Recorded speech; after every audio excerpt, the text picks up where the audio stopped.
kebahagiaan untuk kami dunia dan akhirat bisa kita ambil dengan seperti Allah memberikan kebahagiaan kepada Sayyidatina Khadijah dan Sayyidatina Fatimah. Apa kebahagiaan beliau-beliau wanita-wanita terpilih? Mendekatkan diri kepada Allah. Amin. Tanya orang yang lagi jalan-jalan, sehingga kalau yang udah istiqomah, alhamdulillah kebahagiaannya dikasih plus mau. Duhanya tetap 12, tahajudnya tetap 8, Qurannya one day one juz tetap, tasbihnya dibaca, istighfarnya dibaca, qobliyah ba'diyah dijalanin. Itu namanya dapat nikmat dari Allah. Plusnya doang, justru bukan nikmatnya jalan-jalannya, plusnya itu nikmatnya kebersamaannya dengan Allah. Tapi 99%, jangankan tambah yang biasa di rumah gak kemana-mana duha 12, lagi pelesiran mah duhanya lewat atau dikorting jadi 4. Begitu kan? Qobliyah ba'diyah lewat. Di mobil baru mau wiridan keburu merem, pulang tuntas, bukan? Begitu pulang, nanti apa yang dirasain besok mau aktivitas ada ke lubuk hati terdalam. Kalau orangnya makin lihat postingan yang enak banget, foto dapat kembang warna ungu cakep banget, foto dapat jembatan warna merah jembatannya cakep banget, foto lagi makan pakai sumpit rumahnya sedap banget, gitu ya. Di foto banyak ya, meluap, dompet tipis, wiridan kepotong. Jauh di lubuk hati itu si ruh lebih ditanya lagi ke ruh, lebih nggak demen lagi, lebih nggak senang lagi tuh. Rumah pengennya dikit-dikit sama Allah, pelan-pelan zikrullah. Jadi selalu ada dalam pelukan, dekapan, kehangatannya bersama Allah. Masya Allah. Karena sejatinya ketaatan itu adalah yang menjadi sebab kebahagiaan manusia. Bukan tolak ukur pikiran manusia, enak dia duitnya banyak, enak dia mau pergi-pergian mulu, enak dia mau badan sehat. Ada orang yang ruhnya lebih berbahagia, udah gak kepengen kebahagiaan yang lain. Kenapa? Ketika kebersamaannya dengan Allah dalam bentuk ketaatan kepada Allah. Sayyidatina Fatimah bajunya tembelan-tembelan banyak, tapi terus senyum, bisa bahagiain suaminya Sayyidina Ali bin Abi Thalib. Gak pernah kelihatan cemberut, gak pernah kelihatan gerutuk, gak pernah kelihatan nangis dalam keadaan kesulitan karena makan gak ada, pakaian masih keadaan ditambah, enggak. Karena apa? Ternyata kebahagiaan sejati adalah ketaatan kepada Allah. Sangkain kita bahagia kita lagi nonton TV atau drama-drama di handphone kita. Bukan. Kadang-kadang sebab dia itu kita bangun kesiangan, sebab dia itu sholat ketelatan, sebab dia itu kita males gerak, mager, gak enakan, akhirnya badan malah pada sakit. Karena sejatinya kebahagiaan adalah dalam bentuk ketaatan kepada Allah. Gitu ya.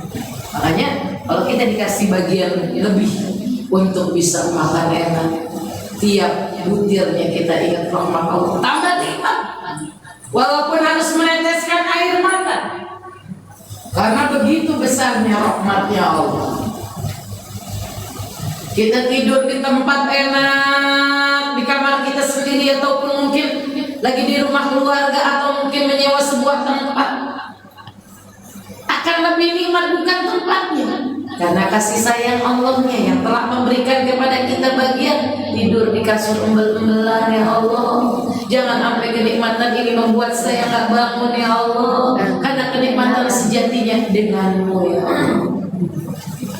Jadi dikasih fasilitas luar negeri, makan enak, tidur enak, fasilitas apa aja enak, tapi tidak membuat dia lupa pada Allah. Itu kenikmatan yang spesial, bukan tempatnya, bukan naik pesawatnya, bukan banyak uangnya, tapi tentang ketaatannya kepada Allah. Jadi berarti siapapun kita yang lagi punya, yang lagi gak punya, bisa bahagia utuh kalau kita selalu dalam ketaatan kepada Allah Subhanahu wa Ta'ala. Ya Aliyu, la yaqbalullahu ta'ala sholatan bila wudu'in. Wahai Ali, Allah tidak menerima sholat seseorang tanpa wudu. Ada orang batal wudunya, malu keluar buat wudu, dia sholat, batal wudunya, maka tidak sah sholatnya. Wala sodaqatan minal harami, dan juga Allah tidak menerima sodakoh yang dari harta haram. Orang berangkat haji, berangkat umroh, ada sedikitnya dari yang haram serupiah, masuk yang haram, kata Allah, la labbaika wa la sa'daika, aku tidak memanggilmu, aku juga tidak akan berikan kebahagiaan padamu. Hati-hati jadinya ya, nggak diterima. Jangan kan 10, 20, 30 juta serupiah nyampur yang haram, nggak diterima oleh Allah. Sholat nggak diterima yang tanpa wudu, sedekah nggak diterima kalau yang ada yang haram, ibadah nggak diterima kecuali dari yang baik-baik, doa nggak dikabul kalau yang kita makan ada yang haram, kalau yang kita pakai ada yang haram, kalau yang kita ucap biasa yang haram. Ibu-ibu biasa berdoa astagfirullahaladzim, astagfirullahaladzim, astagfirullahaladzim. Kita ampun dulu kan? Habis itu karena kita sama-sama pernah membaca, pernah belajar. Pada saat itu dalam kitab Mukhtarul Ahadits, Inna Allah Ta'ala, sesungguhnya Allah Subhanahu wa Ta'ala yastahi, dia akan malu. Kepada siapa? Kepada seorang hamba yang apabila ia berdoa diawali dulu dengan kalimat ya arhamar rahimin irhamna salata marrat. Makanya ibu suka baca sebelum doa, ya arhamar rahimin irhamna, ya arhamar rahimin irhamna, ya arhamar rahimin irhamna bi rahmatikal wasi'ah. Jadi Allah malu untuk tidak mengijabah doa seorang hamba yang awal kalimat doanya diawali dengan kalimat ya arhamar rahimina irhamna. Wa qala aidan ya aliyu la yazalul mu'minu fi ziyadatin fi dinihi ma lam yakul al-harama, ma lam yakulil harama. Wa man faraqal ulama mata qalbuhu wa amiya ata'atillahi ta'ala. Nun wa amiya an ta'atillahi ta'ala. Nunnya diselipin. Wahai Ali, la yazalul mu'minu fi ziyadatin, seorang mukmin akan terus bertambah meningkat agamanya, malam yakulil haram, selama ia tidak makan makanan yang haram. Berarti kalau makan makanan yang haram, agamanya turun nilainya, baterainya turun, makan subhat juga turun. Ada pesan Nabi di awal, siapa orang jangankan makan yang haram, makan yang subhat saja Allah akan matikan hatinya. di saat hati yang lain hidup. Jadi nasihat susah masuk, apalagi yang haram. Kalau yang subhat saja Allah matikan hatinya, apalagi yang dimakan yang haram. Wa'iyyazubillah subhanahuzubillah min dzalik. Semoga diri kita, keluarga kita, anak keturunan kita, dan saudara-saudara kita Allah pelihara daripada makanan yang haram. Amin ya rabbal alamin. Jadi iman seseorang akan terus bertambah pertama kalau dia tidak makan makanan yang haram. Wa man faraqal ulama'u mata qalbuhu. Dan juga barang siapa orang yang menjauhi ulama, maka lambat laun hatinya akan mati. Nauzubillah. Karena nggak dengar nasihat. Innallaha ta'ala yuhyil qalbal mayyita binuril hikmah kama yuhyil ardal mayyita biwabilil matar. Hadisul qudsi kata Allah, Allah akan mensuburkan hati seseorang dengan ilmu seperti Allah akan mensuburkan tanah tandus dengan turunnya air hujan. Orang nggak ngaji, orang nggak duduk di majelis taklim, lama-lama hatinya akan mati. Nauzubillah. Bahkan ada hadis yang diriwayatkan oleh Abu Dzar Al-Ghifari bahwasanya hati itu akan mati jika 4 hari tidak diisi dengan ilmu. Jadi kalau 4 hari nggak ngaji, hati kita mati. Seminggu kagak ngaji, dikuburin. Nah, Sebulan nggak datang ngaji, orang lupa sama kuburan. Itu perumpamaan. Orangnya masih ada, orang lain sudah lupa tuh. siapa ya? Siapa ya? Kalau orang ngaji nggak kelihatan, ada yang nanyain. 2 kali giliran maraton solehah nggak kelihatan, tanyain. Kalau sakit didoain. Kalau lagi pergi katanya dia jalan-jalan ke mana, ke luar negeri, alhamdulillah. Ntar kita pulangnya dibawain tempelan kulkas kali. Mau dibawain coklat kemahalan, tempelan kulkas aja dah, gitu ya. Karena apa? Karena yang biasa orang ngaji hatinya hidup, sehingga orang dihidupkan pikirannya, hatinya buat ingat sama dia. Ada orang yang selalu diingat oleh orang banyak, berarti orang tersebut hatinya hidup. Kalau hatinya mati, adanya aja, keberadaannya dianggap nggak ada. Kayak huruf elat itu, huruf penyakit, keberadaannya dianggap tidak ada. Ibu baca kalimat ulaika, dan abis alif ada wawu. Si wawu huruf elat, kelihatan jelas ada wawunya. Dia mau berpenyakit, keberadaannya dianggap tidak ada. Ada, buang aja. Gitu. Nggak bisa dibaca maksudnya. Iya. Hatinya. Kalau orang hatinya hidup diingat. Kalau orang hatinya hidup diingat. Orang hatinya hidup gimana itu tadi? Yang pertama dia selalu ingat kepada Allah. Yang kedua dia sejak hindari yang haram. Yang ketiga jangan jauhi ulama. Insya Allah. Supaya hatinya tetap bisa hidup. Itu yang menjadi semboyan dan menjadi pegangan isma syita atau aisyul kiram, hayatuhu mahmudah au mut syahidah.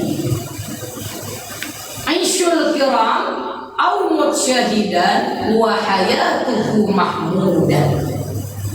Aisyul kiram, hiduplah mulia, awmut syahidan, atau mati dalam keadaan syahid, wa hayatuhu mahmudan, maka hidupmu akan terpuji. Amin. Itu ulama-ulama kita terdahulu, hidup atau mati karena Allah. Hidupnya mulia, mengajarkan tauhid la ilaha illallah, namanya isyul kiram, hidupnya mulia. Ternyata perang kan, terbunuh, awmut syahidan, atau mati dalam keadaan syahid. Ternyata sampai sekarang berapa ratus tahun atau berapa puluh tahun kalau dalam kemerdekaan Indonesia, tapi ternyata masih tetap hidup. Itu yang disebut wa hayatuhu mahmudah, hidupnya terpuji, udah lama dikebumikan, akan tetapi ternyata masih hidup dalam semangat perjuangannya, hidup dalam kebaikan yang selalu disebut oleh orang banyak. Pahlawan-pahlawan kita, ulama-ulama kita, habaib-habaib kita yang menjadikan Indonesia layak mengibarkan bendera Sangsaka Merah Putih. Wajib kita syukur, alhamdulillahillazi binikmatihi tatimmu shalihat. Kalau orang menjauhi ulama nggak mengaji, wa amiya an taatillahi ta'ala, matanya akan buta dari taat kepada Allah. Lihat orang pada ada jalan ngaji, biar seorang nggak ngeliat. Musola majelis taklim di depan rumahnya, atau kita lewatin pulang dari warung orang pada ngaji pagi. Karena sejatinya karena dia jauhin itu majelis, Allah lah yang membuat buta pada matanya. Sumum bukmun fahum mahum la yarji'un. Tuli kadang buta, bisu, bahkan kalau terus-terusan begitu nggak akan dikembalikan lagi penglihatan, pendengaran, bahkan ucapan kata-katanya dari Allah Subhanahu wa ta'ala, sebab sudah mati hati. Na'udzubillah. Ya Ali man qara'al Qur'an walam yuhilla halalahu walam yuharrim haramahu. Jadi dia mimnya nih disambung, harusnya setelah roh yuharrim terus baru haramahu. Kana minal ladina nabadu kitaballahi wara'a dhuhurihim. Wahai Ali, barang siapa yang membaca Al-Quran namun tidak menghalalkan apa yang dihalalkan di dalam Al-Quran itu menjelaskan, maka Al-Quran Al-Furqan yang membedakan antara yang halal dan yang haram. Tapi kita gak bisa memakai dalam kehidupan sehari apa yang disuruh oleh Al-Quran, yang hakikatnya disuruh oleh Allah, karena Al-Quran itu adalah firman Allah. Juga tidak bisa mengharamkan apa yang diharamkan di dalam Al-Quran, maka ia tergolong sebagai orang yang membuang kitab Allah ke belakang punggung mereka. Nauzubillah min. Dia orang yang tak bisa pakai isi kandungan Al-Quran, sama dia melempar Al-Quran ke belakang. Doa mata Anda dosa nggak tuh kira-kira? Dosa. Jadi mudah-mudahan Allah selalu bimbing kita membaca, walaupun kita membacanya ibu satu juz, biar kata sebaris atau seayat, baca maknanya supaya kita tahu apa pesan Allah dalam Al-Quran, apakah yang disuruh, apakah yang dilarang, gitu ya. Kalau yang udah bisa memaknainya tanpa melihat terjemah, insya Allah, alhamdulillah. Kan kalau kita mesti ngeliat dulu tuh artinya apa sih. Asal tinta tuh biasa ayat, apalagi dari yang seayat yang kita baca, kita lihat apa sih pesan Allah supaya kita selalu ada dalam perbincangan dengan Allah Subhanahu wa ta'ala. Sadaqa Rasulullah sallallahu alaihi wasallam sehat walafiat, panjang umur, bulan depan juga tahun depan insyaallah kita ketemu dalam acara tawakuf sementara mungkin ya, karena di Februari insyaallah yang kita minta dari sekarang, wa ballirna Ramadan, sampaikanlah kami pada bulan Ramadan. Amin ya Allah ya Rabbal Alamin. Allah Subhanahu wa ta'ala berikan kita semua sehat walafiat, dunia dan akhirat, istiqomah dalam kebaikan. Selamat mengisi Rajab dengan mengakhiri tahun 2025. Semoga husnul khatimah. Amin. Taufiq hidayah. Assalamualaikum warahmatullahi wabarakatuh.